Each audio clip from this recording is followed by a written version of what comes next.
My dear mother always said, "Son, if one hostage is good, two are better. And three? Well, that's just good business."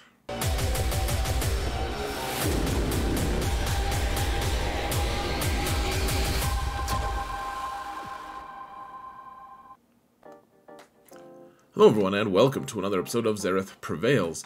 We have an update to the Omicron rankings, folks. We have the infographic and everything, and I was really hoping that we could add Sauna, whatever her name is, and Afra to the list, not to mention Riva.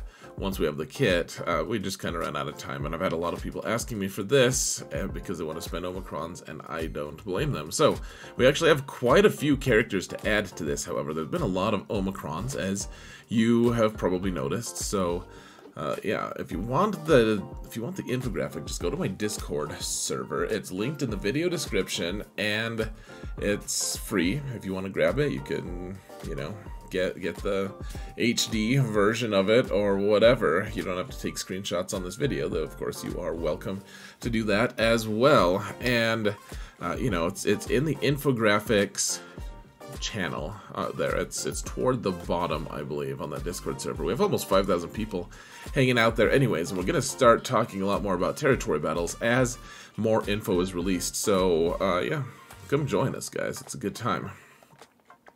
Here are the changes that we're going to be mentioning. I mean, there's new characters, like Ben Solo has 3, Luminar, Gamorrean Guard, Cassian Andor, Hondo, and the 2 murder droids are all new Omicrons since the last time. And we're going to be adjusting the ones that you guys see at the bottom. That might not be the full list. I'm not sure. I think that's about it, though. So you guys can stay tuned for that. And of course, always chime in as you will. I mean, like, subscribe, and comment here anyways, but chime in and let me know. I'm not the sole arbiter of truth, guys. These are sometimes arbitrary choices that are based off of competitive gameplay experience on my end, but that doesn't mean that I have the full truth. It just means that I have a certain point of view, and I am wielding it as best I can to help you guys make good decisions on which Omicrons to get.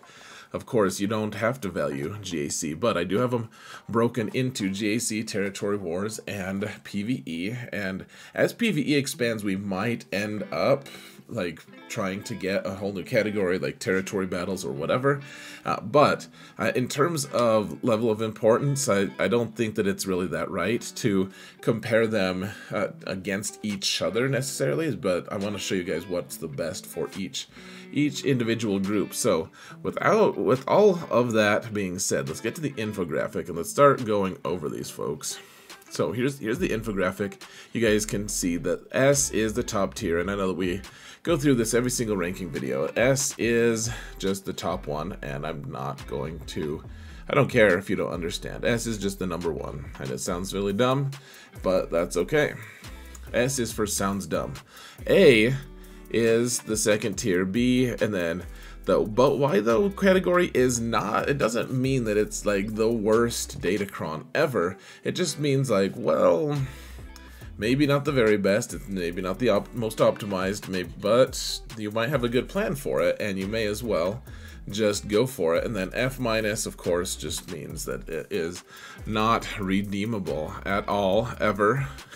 Which isn't over, like, that's probably too much of an overstatement, but it's kind of fun to be extreme sometimes, guys. Just embrace it. So here we are, GAC, the top tier, guys. The S, we have Starkiller. He is unique, folks. It's the best in the game if you have Starkiller. Obviously, if you don't have Starkiller, it's not going to do you any good, but it's the thing that makes his team work in GAC.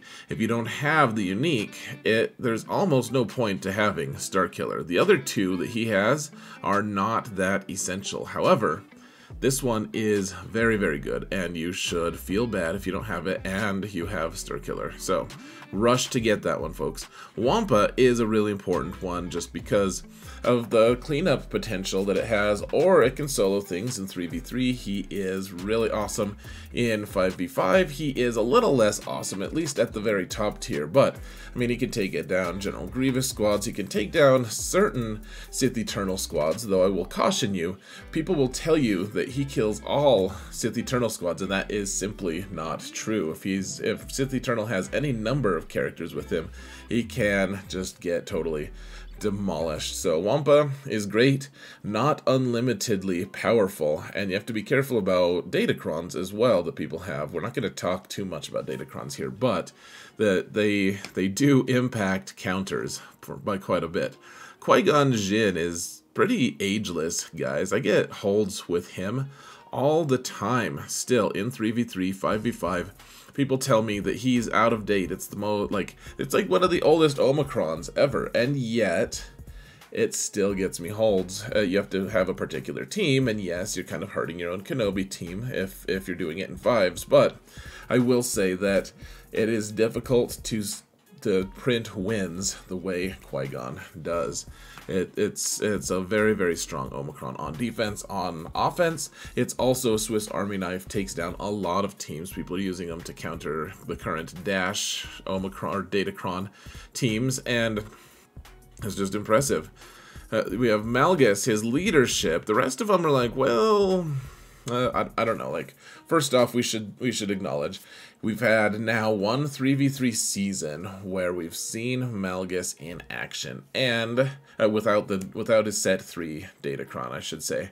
And so far, he's looking pretty strong still. Not the overpowered, just mind-numbingly strong character that he used to be with his Datacron, where he could just spam his crazy hard-hitting special all the time, but he is still really resisting the ability to off-meta him. A lot of people, at least in 3s so far, have just been using a lot of different things and failing, or they're using a Galactic Legend, and so his leadership is a huge part of that, though. It boosts the entire team, and it makes them good. So I would highly recommend the leadership one.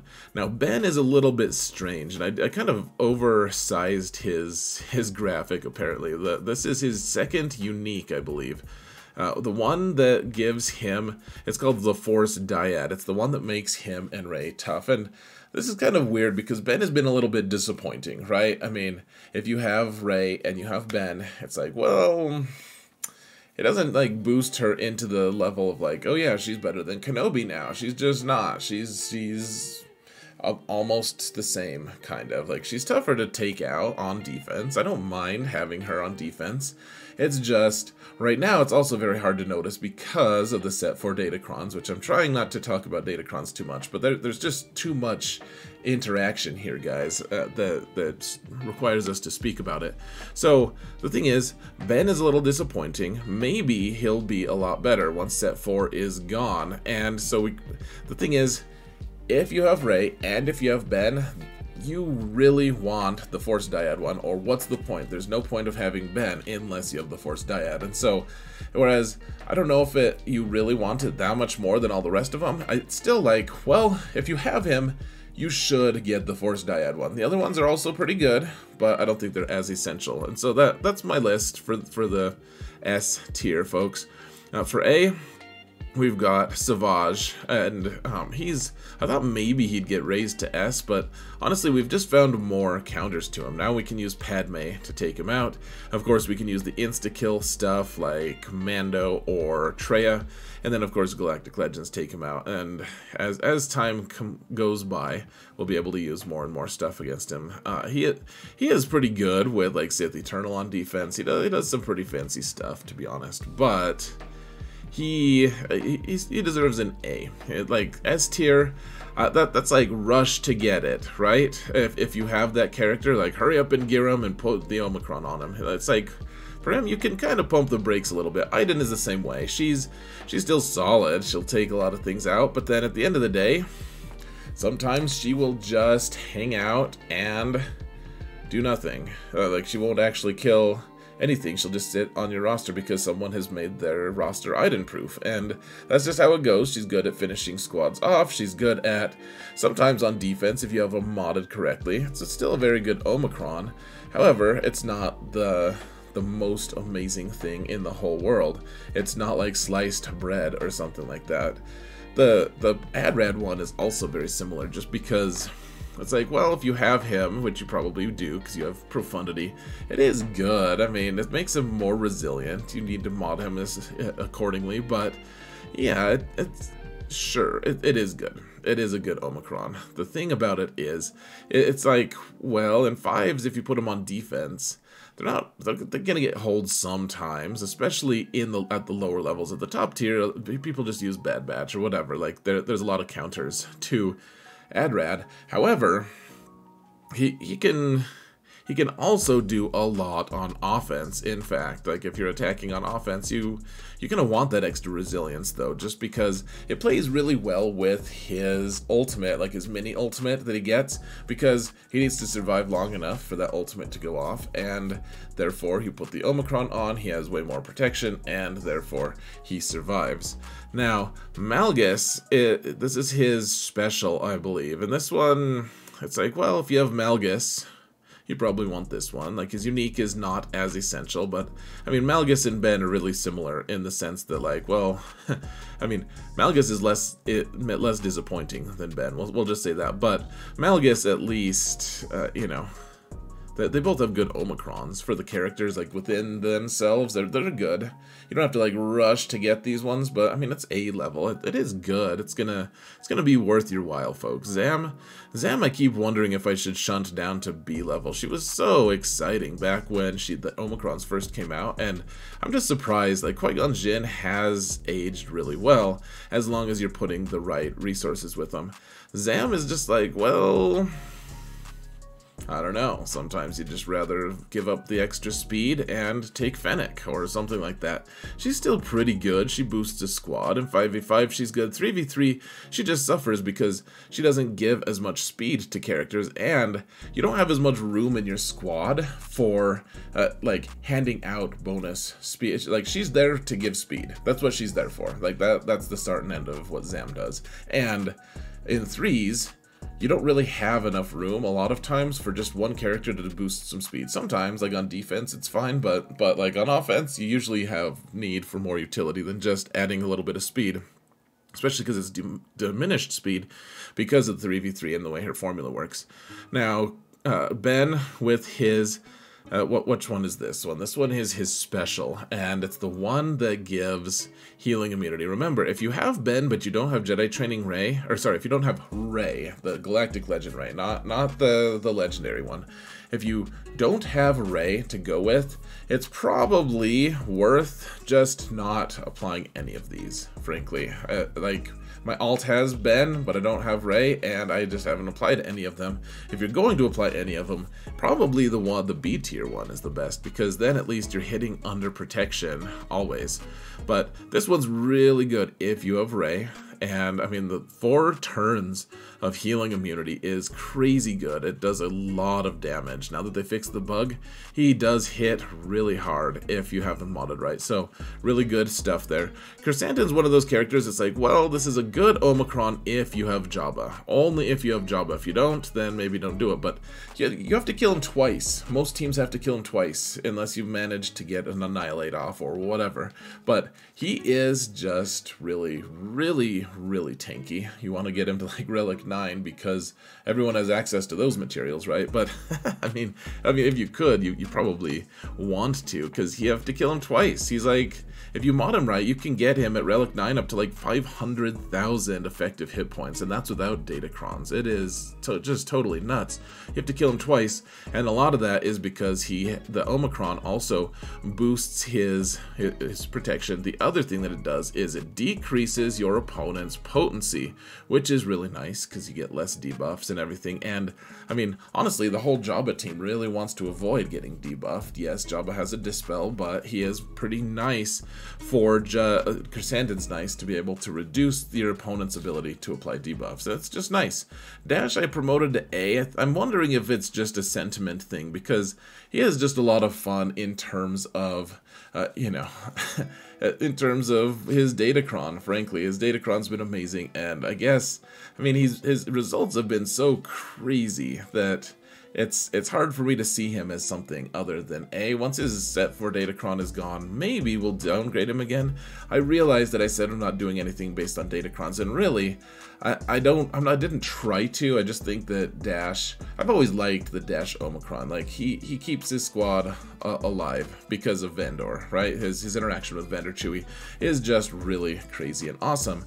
And does he deserve A? I don't know, guys. I think he's right in the middle there. I thought about doing like half tiers, and I was like, that's pretty dumb. It just looks like we're like canceling them because they have a line through them. So I don't know if it could be like a B plus or something. I'd probably do that. A minus. I think he's worth it. He's less worth it than a few of these other ones. I'll say that, though. It is a good one, though. It really is. You need Vander Chewie, though, too. If you don't have Vander Chewie, then it's definitely at an A-level tier. Kron, like, you need Vander Chewie to make that worthwhile. Level B, we have Akbar, and I know that people, every time someone makes fun of Akbar, I'm like, alright, fine, let me show you. I have Akbar on my main account, and Akbar with Leia, like, Leia doesn't have her Omicron, and Akbar does some good stuff, guys. Kills Adred teams in 3v3 that have the Cassian, because everyone's got Relic 8 Cassian now, so they're putting him as the third in 3v3, and Akbar Omicron just destroys that. And, you know, with Stormtrooper Han and Leia, you guys can see all of my videos. It's real awesome, just the very best. But he's better than you think, honestly, guys. He'll save your bacon sometimes. He's worth an Omicron if you have the right infrastructure. If you have Stormtrooper Han, definitely worth it. Stormtrooper Han and Leia are really good with him. First Order TIE Pilot. Man, he's so good in 3s. In 5s he does okay as well. I mean, he boosts the team to have a ton of speed. They're able to, you know, with Hux, they're able to go first a lot of times and negate all the turn meter. Like, they do a lot of really cool stuff. The problem is, First Order TIE Pilot does kind of step on the toes of Supreme Leader Kylo a lot of times, and it's like, well, which team does First Order TIE Pilot get if Kylo gets all of the good First Order teams? Now, when Kylo just goes with, like, Night Sisters or something, then First Order TIE Pilot's like, yeah, cool, I'm well supported. She's probably like an A-level character then. But there's too much weird, I don't know, just interactions there with Supreme Leader Kylo and him just kind of jockeying for which has the better team. And so I think B is about safe for him. Now, the Starkiller one here, this is the Dispel, and this is really nice against like Jedi teams, against Rey teams. Probably those are the two best teams to use it on. I guess like against Supreme Leader Kylo teams because they have a lot of different buffs on them. That's good. It is actually very, very good. It's just non-essential. People still win at a pretty high rate without it. It makes it a lot smoother, though. I would say it makes it most of those matchups more consistent. Really like that one. The final Malgus one, it's like, well, sure, it's unique. It's good in theory, but it has limited results so far. That one might be adjusted at some point. The Ben one, this one hits under protection. This is pretty nice actually. It's just it gets expensive, man. Like, do you really want to put? It's the least of the three, and do you really want to put 3 Omicrons on Ben? If you do, then yes, go get it on him. But otherwise, all right, you know. Thanks for your input, Ben. Asajj, I moved her up actually but why though? Because she's impacted things, guys. On my main account, especially on my alt, I keep jumping in, and then I'm like, oh crap, I don't have the Omicron. Like, the Omicron is actually very impactful, and it's surprisingly impactful. I have enjoyed it greatly. Like, I've been able to do a lot of fancy stuff with that Omicron, and so whereas I don't think that it's the very, very best, I do think that if you have a good Night Sisters team, it's worth it. Honestly, it is worth it. It boosts the whole team, and it does some things that Night Sisters really, really like. Hondo Ohnaka, now, he's kind of a speculative B, because he does do a lot of stuff. We just don't have a lot of people who have unlocked him. I mean, unlocked him, like, unlocked as in gotten Relic 7, etc. for him. Like, he's not farmable yet. And I mean, eventually everyone's going to have him at Relic 5 or 7 or whatever Afra is going to require. And So he's going to be widely acquired, and I think that he's going to be, I mean, he's going to be Thrawn-esque. He's going to do some cool stuff, and the Omicron is going to help him achieve the control stuff that he's attempting to do. And so I do like Hondo here. I don't know. He may end up being higher utility right now. What I've seen from him, he looks pretty good, and you probably just want the Omicron to make him a little bit better, honestly. If you're going to use him every match, it's very difficult for me to see why you wouldn't do it. Now, the but why though, let's just go through them quickly. Krennic is not that good. Chirpa, please don't do this, guys. 4th most owned Omicron in the game. And I used to say Ewoks were an amazing team early game, and they're still okay, but if you're going to do it, you need to put investment in. You need to have, like, Gear 12 Ewoks at the minimum, probably a few Gear 13s at least. Princess Leia, really, really good with Akbar, but it's like 2 Omicrons for like a low-tier skill squad. I don't really know. Not that great. Tuskens, there's a lot of counters to Tuskens these days. A lot of people who have this Omicron aren't even placing them, and you can only use them in one game mode in 3v3, and so you're only using them every other month, and a lot of people just don't even like 3v3, so then they're like, oh, well, I wasted an Omicron because I'm not even playing, and, you know, like, people who do have them are sometimes just not placing them anyways. I will say, the earlier you get them, the better. You just have to have an entire Tusken squad geared, and I'm at 10.5 million GP, guys, and I don't have a full Tusken squad geared.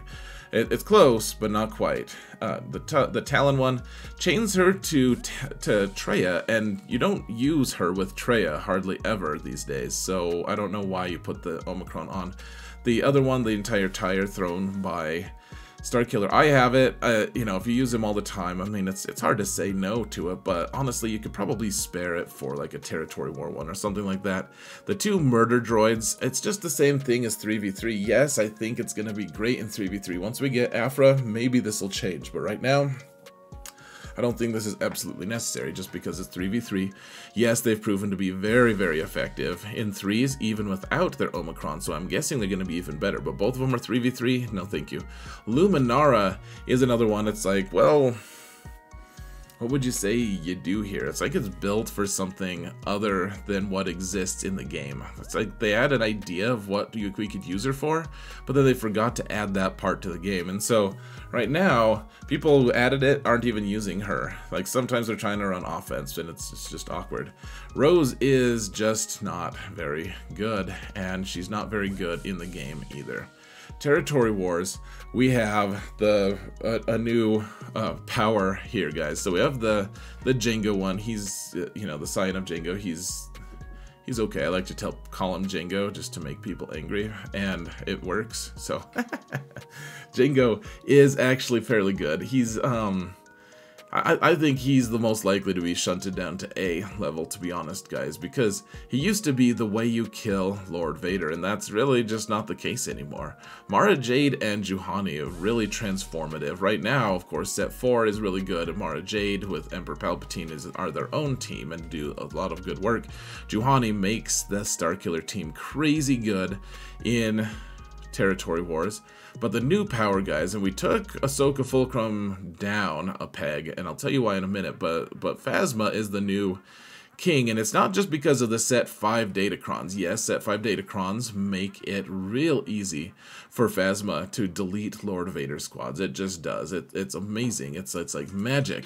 You just cut through them like warm butter, and that is something that most guilds are trying to target. Mid-range guilds and higher are trying to target because they'll kill an entire Lord Vader zone on their own. Fulcrum is downgraded because all the teams that she used to counter easily are just not available anymore at the top tier. Now at the lower tiers, mid tiers, yes, she is still very useful. She'll be able to solo a team for you and your whole guild will benefit from it.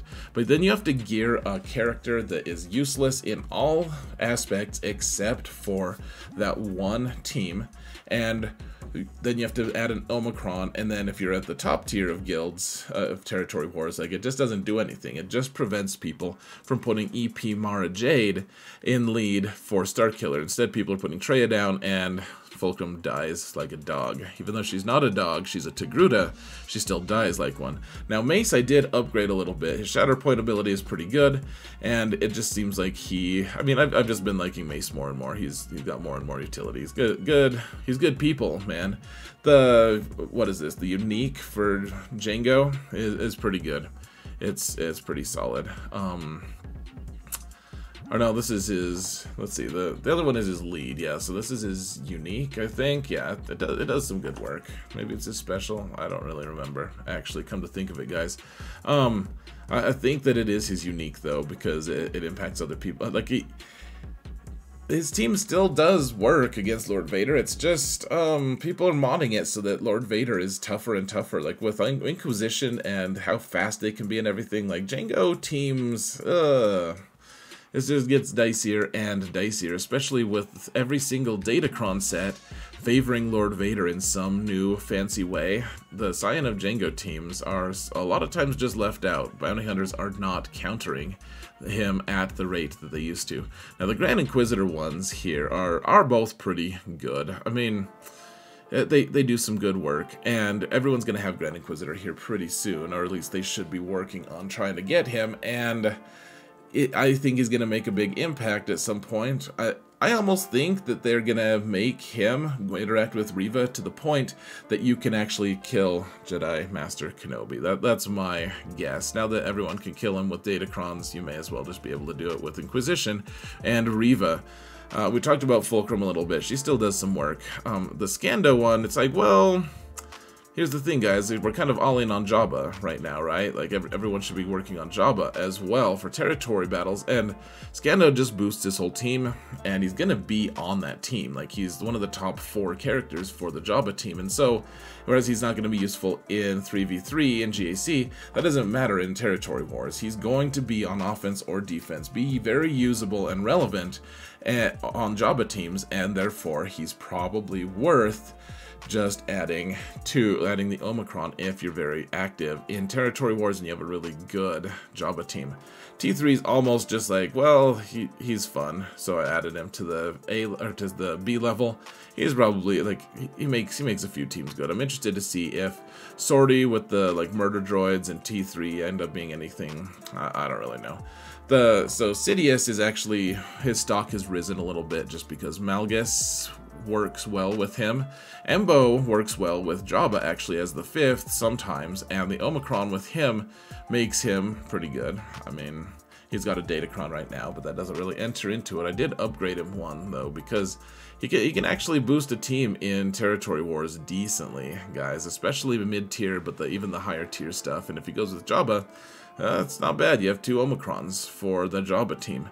Now, Jin's is pretty weird. I put it as, but why though? Because it's like, well, you make it so that tanks don't taunt, or sorry, your tanks are taunting and they can't be crit. The only way you do damage to your opponent with an Adrad team is if you have crits done to you, and so it's just a weird kind of contrary thing. Scion of Django and Grand Inquisitor, yes, if you're really, really into that team and super invested, yes, get these, but otherwise, you don't really need them. And then the last ones, guys, like the Inquisitors, just pretty awful. Don't bother. Hera, Luke, and what is his name? Nebet? Nothing good. Alright, so for PvE, let's go over these quickly. So Kyle Katarn, I don't know if he's going to be the best for territory battles. I honestly think if you have Jabba, I'm telling you right now, guys, Gamorrean Guard should probably, for everyone should be looking at putting him to Relic 7. I know that's not a really popular thing, but he is going to be the thing in PvP as well. People are going to be getting, like, big guilds are already doing this. Gamorrean Guard counters a lot of different counters right now. He stops a lot of different counters because you just time out, everything's too thick. And in PvE, he just looks like he's going to make that Jabba team too crazy good. I don't know why you, like, don't apply it right now, but I think I think his Omicron is going to be the one that everyone applies once they have Jabba, frankly. I think that that's the one that CG is going to quote-unquote require, if they require any. I think that's what they're going to do. I think Boosh, if we get a new raid, she's going to be amazing in the new raid. I don't know when we'll get the new raid. I bet that we'll get one next year, though. If I had to guess, I bet we get one next year. Cassian is another territory battle one. I bet we have to use him as well. He's probably the second quote-unquote requirement character. I downgraded Rolo and Finn because whereas they're great in light-side territory battles for Geonosis, I don't really know if they're going to be that great in the new ones. Also, we're only having 2 waves in the new territory battles, and I just don't know if these 2 warrant territory war or territory battle Omicrons at this point. Sortie, we've already been through this. Sortie is like, well, she's already an amazing character in Conquest, and so it's like, why we don't need the Omicron. She already does amazing things in Conquest. Imperial Probe Droid, maybe Probe Droid will be better in territory battles right now. Seems a little bit worthless, though, of course, it's Empire, and there's going to be a lot of Empire stuff going on in the new territory battle, so that might get upgraded. Karth, I'm guessing, is just going to be worthless forever. And that, my friends, is the entirety of our rankings. What do you guys think? What's your favorite Omicron to use? I'm curious to know, guys. What's your favorite to use? Not necessarily the best, but what's the most enjoyable? The Cassian one looks really fun. I'm really interested to see how he does in the new territory battles. That being said, folks, I'm going to let you go. Thank you all so much for watching, and remember that in all things, Xaereth prevails.